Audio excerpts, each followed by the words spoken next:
నమస్తే, welcome to plus TV.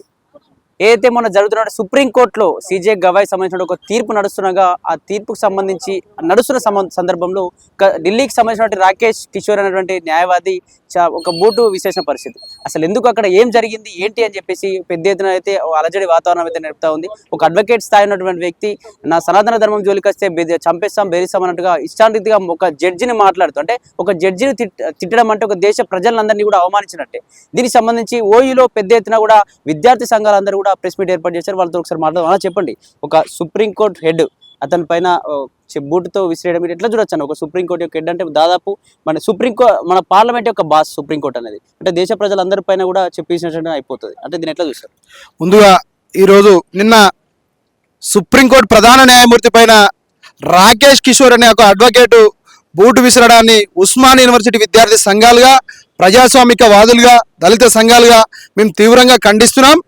ఇలాంటి సంఘటనలు మళ్ళీ పునరావృతం కాకుండా ఈ యొక్క కేంద్ర ప్రభుత్వమైన భారతదేశ ప్రధానమంత్రి నరేంద్ర మోడీ గారు, అలాగే రాష్ట్రపతి ద్రౌపది ముర్ము గారు మీరు వెంటనే స్పందించి ఈ యొక్క అడ్వకేట్ని శాశ్వతంగా సభ్యత్వాన్ని రద్దు చేసి ఆయనని కటకటాల పాలు చేయాల్సిందిగా కోరుతున్నాం. ఎందుకంటే దేశ అత్యున్నతమైన ఒక ప్రధాన న్యాయమూర్తిని మీరు దాడి జరిగినట్టే ఈ దేశంలో సాధారణ పౌరుని పరిస్థితి ఏందని ఒక్కసారిగా ఆలోచింపజేయాలా. ఎటుపోతుంది సనాతన ధర్మం అని ఈ యొక్క దేశాన్ని ఈ మతం కులం అనే చిచ్చులో పడేస్తున్నట్టుగా స్పష్టంగా ఈ బీజేపీ ప్రభుత్వం కనపడుతుంది. రాకేష్ కిషోర్ అనే వ్యక్తి ఈ యొక్క సర్వోన్నత న్యాయస్థానం సుప్రీంకోర్టులో అక్కడ తీర్పు చదువుతున్న సందర్భంలో అడ్వకేట్గా ఉండి ఆయన ఒక భారత రాజ్యాంగాన్ని చదువుకొని న్యాయ విద్యని అభ్యసించి దాదాపుగా ఆయన అంకమ దశలో ఉండు 72 ఏళ్ళు ఒక మతిస్థితం లేకుండా, అసలు మతిస్థితం ఉందా లేదా, ఆయన ఒక ముసలోడు లెక్క ఉండు చూసడానికి ఒక అడ్వకేట్ ఆయన కనీసం ఒక సుప్రీంకోర్టు ప్రధాన న్యాయమూర్తిని గౌరవించుకునే పరిస్థితిలో కూడా లేదంటే ఆయన న్యాయ విద్యను అభ్యసించిండా, లేదా చదివి వచ్చిండా, లేదా దొంగ సర్టిఫికేట్లు పెట్టుకొని వచ్చిండా కదా మాకు అర్థం కావట్లేదు. ఎందుకంటే 70 ఏళ్ళ అడ్వకేట్ రాకేష్ కిషోర్ భారతదేశమైన ఒక సుప్రీంకోర్టు ప్రధాన న్యాయమూర్తి బిఆర్ గవాయ్ గారిపై దాడి చేయడం అంటే ఈ సిగ్గుచేటుగా మేము తీవ్రంగా ఖండిస్తున్నాం. ఇది అంటే దీనికి సంబంధించి ఒక సుప్రీంకోర్టు బాస్ పైనే చెప్పి విసిరంటే ఈ దేశ ప్రజలందరి పైన కూడా చెప్పి విసేసినట్టు అని అనుకోవచ్చు. దీనికి సంబంధించి అక్కడే ఒక జడ్జి పైనే ఇట్లాంటి జరుగుతుంటే సాధారణ ప్రజల పరిస్థితి ఏంది మరి ఇక్కడ పల్లెటూరులో కావచ్చు, గ్రామీణ ప్రాంతాలు? ఇది ఒక సుప్రీంకోర్టు ప్రధాన న్యాయమూర్తి పైన దాడి కాదు, యావత్ భారత రాజ్యాంగం పైన, దేశ పార్లమెంటు పైన, దేశ ప్రజానికమైన దాడిగా మేము గౌరవిస్తున్నాం. ఎందుకంటే ఈ రోజు అత్యున్నతమైన న్యాయస్థానం ప్రధాన న్యాయమూర్తిగా రక్షణ లేదంటే ఈ సాధారణ పౌరుల పరిస్థితి ఏంది? ఈ సిబిఐలో ఈడీలు అన్ని తాత్కాలికంగానే అనిపిస్తుంది. ఒక న్యాయస్థానమే ఈ యొక్క భారతదేశానికి అంతిమ తీర్పు.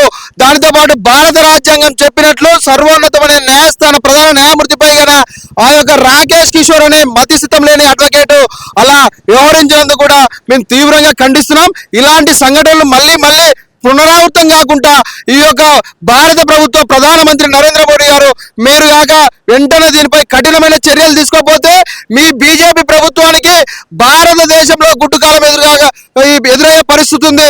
రేపు జరగబోయే సాధారణ ఈ బీహార్ ఎన్నికల్లో కూడా ఈ యొక్క ప్రజానికం కూడా మీ బీజేపీ పార్టీకి బుద్ధి చెప్పక తప్పదు. ఎందుకంటే మీరు అధికారంలో ఉన్న న్యాయవాదులకే రక్షణ లేదంటే ఈ సాధారణ పరిస్థితి ఏంది?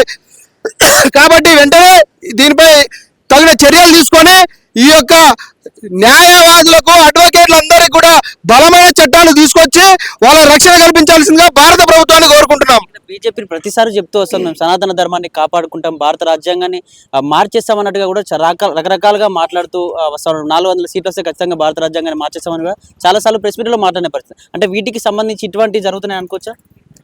ఇప్పుడు వాళ్ళు గత పార్లమెంట్ ఎన్నికల కంటే ముందు 400 పైచిలకు స్థానాలు వస్తాయంటే మీరంతా కూడా భారత ప్రజలు కన్నా ఆలోచింపజేసి ఈ బీజేపీ ప్రభుత్వం 400 పైచిలకు స్థానాలు వస్తే భారత రాజ్యాంగానికి పెను ప్రమాదం పొంచి ఉందని ఈ యొక్క బీజేపీ ప్రభుత్వానికి వాళ్ళు ఎన్నుముకగా ఉన్న ఉత్తరప్రదేశ్ రాష్ట్రంలోనే, యూపీలోనే బీజేపీ ప్రభుత్వానికి పొందబెట్టడం జరిగిందంటే దేశంలోనే అత్యధిక స్థానాలున్న యొక్క ఉత్తరప్రదేశ్ రాష్ట్రం నుంచే మీ పతనం ప్రారంభమైంది.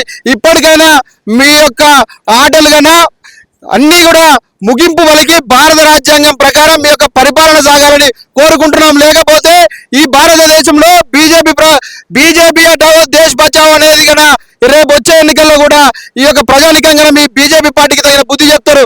ఎందుకంటే పాలక ప్రభుత్వం మీరే కాబట్టి ఒక అడ్వకేట్ గన దేశ ప్రధాన న్యాయమూర్తి బిఆర్ గవాయ్ పైన దాడి జరుగుతుంటే గన ఇంతవరకు గన మీకు సపోర్ట్గా ఉన్న సంఘాలు ఈ యొక్క సనాతన ధర్మాన్ని విమర్శించండి కాబట్టి ఈ దాడి జరిగిందన్నట్టుగా సోషల్ మీడియాలో చూస్తున్నాం. ఇలాంటి రెచ్చగొట్టే వ్యాఖ్యలు ఎవరిని చేయకుండా ప్రధాన న్యాయమూర్తి జరిగిన దాడిని యావత్తు ఈ ప్రజానికం కూడా తీవ్రంగా ఖండిస్తుంది. ఈ దేశంలో ఈ రాష్ట్రంలో ఎక్కడ అన్యాయం జరిగినా ఉస్మానియా యూనివర్సిటీ విద్యార్థి సంఘాలుగా ఒక పౌరులుగా ఒక సాధారణ వ్యక్తిగా కూడా ఈ యొక్క గడ్డకు ఈ నేలకు ప్రశ్నించే గొంతుకగా ఎప్పుడు కూడా మేము ప్రజల పక్షాలుగా ఉంటామని తెలియజేస్తున్నాం.